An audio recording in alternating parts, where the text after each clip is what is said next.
আমাদের দেশের মুসলমানের নাম ভাঙ্গে কিছু কুলাঙ্গাররা ওই পূজা মণ্ডপে, শহরের পূজা মণ্ডপে গিয়ে ইসলামী সঙ্গীত গাইতেছে। নাউজুবিল্লাহ জোরে বলেন না।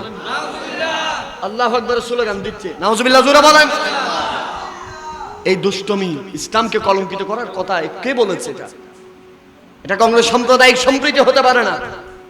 সাম্প্রদায়িক সম্প্রীতি হচ্ছে সেটা আমার নবী যেটা বিদায় হজের ভাষণে বলেছেন, মদিনার শান্তি চুক্তি, মদিনার সংবিধানে বলেছেন, আমার নবী বলেছেন যে যার ধর্ম পালন করবে, কেউ কারো ধর্মে বাধা দিবে না।